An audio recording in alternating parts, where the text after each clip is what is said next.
My name is David Bitteman. I'm currently a senior veterinary technician with Veterinary Technical Solutions.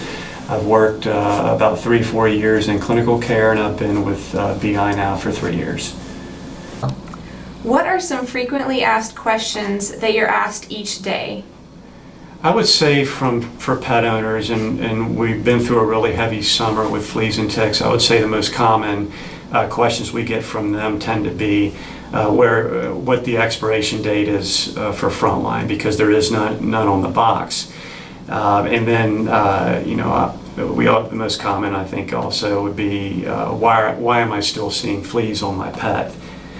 For clinics, I think the most common might be redosing protocol for a dog that vomited their Heartgard or NexGard. We might get questions about vaccination protocol, that sort of thing. So those are probably the most frequently asked questions for us.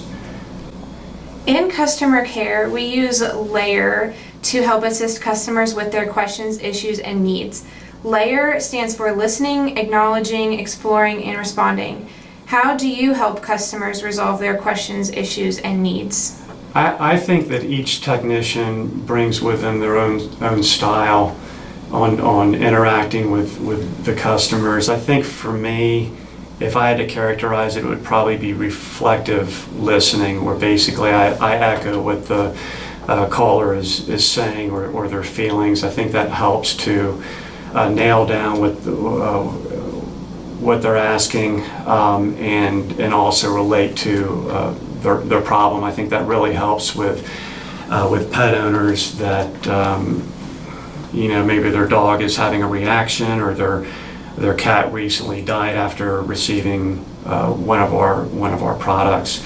But I think most of us that have worked in clinical care, we just we have experience with interacting with clients, and so we all have our own style. Do you ever have to follow up with customers regarding their questions, issues, or needs? Not very often. I think with a clinic, we might follow up with information they've requested, like maybe a credit memo or copies of material safety data sheets, inserts, that sort of thing. And we'll occasionally follow up with both pet owners and clinics with reimbursement. Sometimes they'll ask if we can let them know when a check has been processed or a credit. But generally speaking, we don't do a lot of follow-up. Most of the calls that we get, we were able to take care of on the spot, or it's handed over to one of our staff veterinarians.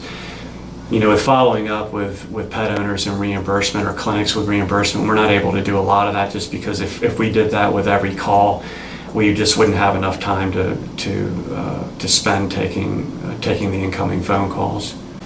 When receiving a call from customer care with a customer on the phone, what is some key information you would like from the CCR? If it's a pet owner, I like to get the phone number they called in on. If they're angry or frustrated, I'd like to be made aware of that before transfer. And with a clinic, of course, if there's a case number, that's really helpful, and of course the account number for the clinic.